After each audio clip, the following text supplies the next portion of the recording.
दोस्तों आपका स्वागत है एक बार फिर से हमारे चैनल नोटबोर्ड में है। तो दोस्तों आज की इस वीडियो में हम क्लास 10th मैथ्स का जो सिलेबस है सेशन 2025 और 26 के लिए वो देखने वाले हैं। ठीक है कि आपके मिड टर्म एग्जाम में क्या कौन कौन से चैप्टर आने वाले हैं, एनुअल एग्जाम जो आपका बोर्ड एग्जाम होगा और जो आपके प्री बोर्ड एग्जाम होंगे, इन दोनों में क्या क्या सिलेबस होने वाले हैं। ठीक है दोस्तों, इसके अलावा स्टैंडर्ड मैथ्स का जो पेपर है कैसा होगा, बेसिक मैथ्स का कैसा होगा, उनमें डिफरेंस क्या है वो मैं आपको बताने वाला हूँ। ठीक है दोस्तों, तो चलिए सबसे पहले देखते हैं कोर्स स्ट्रक्चर क्या है। तो ये जो कोर्स स्ट्रक्चर दे रखा है दोस्तों, ये आपको बता रहा है कि किस यूनिट में से कितने नंबर के क्वेश्चन आएंगे बोर्ड एग्जाम में। ठीक है दोस्तों, जैसे यूनिट 1 है आपकी नंबर सिस्टम, तो उसमें से 6 नंबर के क्वेश्चन आएंगे बोर्ड एग्जाम में।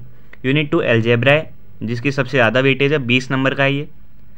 यूनिट 3 है कोऑर्डिनेट ज्योमेट्री, 6 नंबर। यूनिट 4 है ज्योमेट्री, 15 नंबर। यूनिट 5 है ट्रिग्नोमेट्री, 12 नंबर। यूनिट 6 है मेंसुरेशन, 10 नंबर। यूनिट 7 है स्टैटिक्स एंड प्रोबेबिलिटी, 11 नंबर। तो ये टोटल आपके बनते हैं 80 नंबर जो आपका बोर्ड एग्जाम का, ठीक है, 80 नंबर का जो आपका पेपर होता है। बाकी जो 20 नंबर है इंटरनल असेसमेंट के होते हैं, तो टोटल मिला के आपका 100 नंबर का पेपर होता है।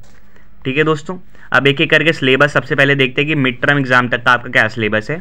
ठीक है, आपको ये पता ही है दोस्तों, मिड टर्म एग्जाम के आपके मार्क्स बोर्ड एग्जाम के रिजल्ट में काउंट नहीं होते, वो बस आपके प्रैक्टिस के लिए होते हैं। तो इस पर भी आपको ध्यान रखना है ताकि आपकी प्रैक्टिस अगर अच्छी होगी तभी आपका रिजल्ट अच्छा आ पाएगा। तो सबसे पहला चैप्टर जो है रियल नंबर्स, चैप्टर नंबर 1, ये आपके आएगा दोस्तों मिड टर्म एग्जाम में। फिर आएगा दोस्तों chapter number 3 pair of linear equations in 2 variables, ये भी आपके मिड टर्म एग्जाम में आने वाला है। ठीक है, इसके नीचे टॉपिक्स लिखे हुए हैं, जो पॉइंट आपको दिख रहे हैं टॉपिक्स हैं, क्या क्या आपको आ रहा है। फिर है यूनिट चैप्टर नंबर 5 है दोस्तों अरिथमेटिक प्रोग्रेशन AP। फिर चैप्टर नंबर 6 है दोस्तों ट्राइंगल्स, उसमें क्या क्या आ रहा है वो यहाँ पे लिखा हुआ है। ठीक है दोस्तों, तो यहाँ पे आप देख सकते हैं।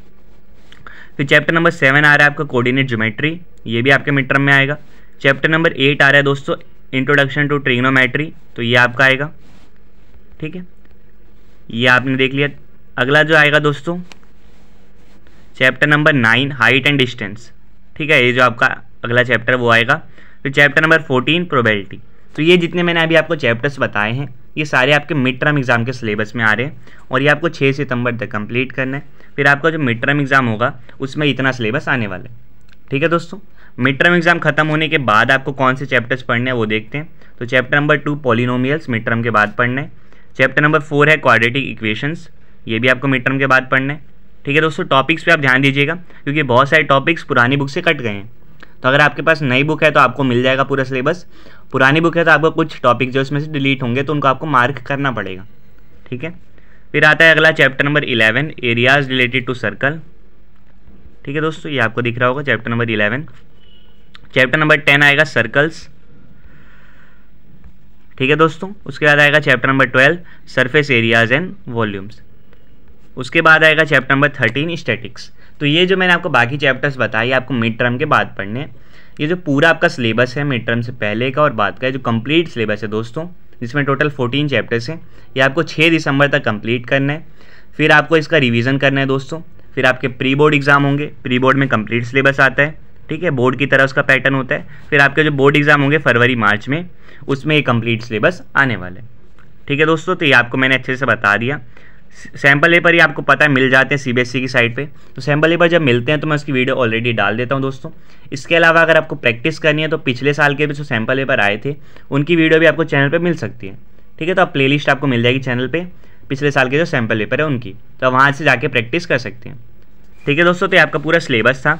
अब एक बार बात कर लेते हैं कि जो पेपर में क्वेश्चन है किस किस तरह के आने वाले हैं। ठीक है, स्टैंडर्ड मतलब क्वेश्चन का लेवल क्या होने वाला है। तो पहले आता है मैथ्स स्टैंडर्ड, तो इसमें 43 मार्क्स के ऐसे क्वेश्चन होंगे जो डायरेक्ट याद करने वाले और समझने वाले हैं। ठीक है, 19 नंबर के ऐसे क्वेश्चन होंगे जो कॉन्सेप्ट अप्लाई करने वाले हैं। ठीक है, अलग अलग आपको टेक्निक्स को यूज़ करके करना है। 18 नंबर के ऐसे जिनको एनालाइज, इवेल्युएट और क्रिएट करके आपको जो है कई फॉर्मूलेस को कंबाइन करके इस तरह से आंसर निकालना है। तो ये 80 नंबर आपके बनते हैं। ठीक है, बाकी जो इंटरनल असेसमेंट मैंने आपको बताया था 20 नंबर का होता है, तो उसमें से 10 नंबर है आपके pen paper test and multiple assessment के। इसमें क्या होगा दोस्तों, जो आपके मिड टर्म एग्जाम हुए हैं, प्री बोर्ड एग्जाम होंगे, उनके आपके 5 मार्क्स कन्वर्ट करके उनमें से लगेंगे। ठीक है, तो 10 नंबर हो गए टेस्ट के एक तरीके से, 5 नंबर है पोर्टफोलियो के और 5 नंबर आपकी फाइल के। तो मैथ्स की एक प्रैक्टिकल फाइल बनती है छोटी सी, उसमें आपको कुछ एक्टिविटीज़ करवाई जाती हैं दोस्तों, तो वो आपको फाइल में लिखना है, वो 5 नंबर का है। तो इस तरह से आपके 100 नंबर मैथ्स के बनते हैं। ठीक है दोस्तों, अब बात करते हैं बेसिक मैथ्स की। तो उनमें दोस्तों चीज़ें सेम होती है, बस वेटेज बढ़ जाती है। जैसे इसमें देखो रिमेंबरिंग और अंडरस्टैंडिंग करने वाले यानी क्वेश्चन याद करने वाले, फॉर्मूला याद करने वाले 60 नंबर के क्वेश्चन है। कंसेप्ट अप्लाई करने वाले 12 नंबर के हैं और एनालाइज, क्रिएट और फॉर्मूले को कंबाइन करके करने वाले बस 8 नंबर के क्वेश्चन है।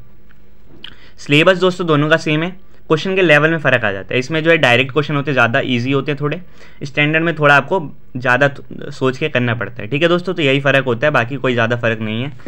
आइए जो है इंटरनल असेसमेंट वो भी इसमें भी सेम है। 10 नंबर पेन पेपर टेस्ट और मल्टीपल असेसमेंट के, 5 नंबर पोर्टफोलियो के और 5 नंबर फाइल के, तो आपके टोटल 100 नंबर बन जाते हैं। तो ये दोस्तों आपका पूरा सिलेबस था क्लास 10th मैथ्स का सेशन 2025 और 26 के लिए। ठीक है दोस्तों, तो ये इंग्लिश मीडियम का सिलेबस है, सेम इसी तरह का हिंदी मीडियम का सिलेबस है। तो उसको मैं डिस्क्रिप्शन में दोस्तों लिंक मैं दोनों सिलेबस का आपको दे दूंगा, आप वहाँ से जाके इजीली डाउनलोड कर सकते हैं।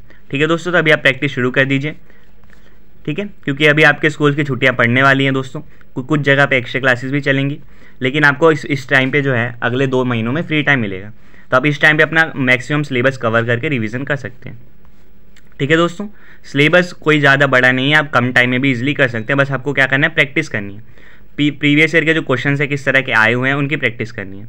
ठीक है दोस्तों, तो ये आपको उम्मीद करता हूँ समझ आ गया होगा दोस्तों कि सिलेबस क्या होने वाला है। इसी तरह से दोस्तों बाकी जो सब्जेक्ट्स हैं क्लास 10th के, उनके भी सिलेबस की वीडियोस जल्दी से आने वाली है, तो आप चैनल को सब्सक्राइब करके रख सकते हैं, वीडियो को दोस्तों से शेयर कर सकते हैं ताकि उनको भी जो है सिलेबस के बारे में पता चल जाए। आपसे फिर मिलेंगे दोस्तों नेक्स्ट वीडियो में, तब तक के लिए bye bye, see you again and thanks for watching.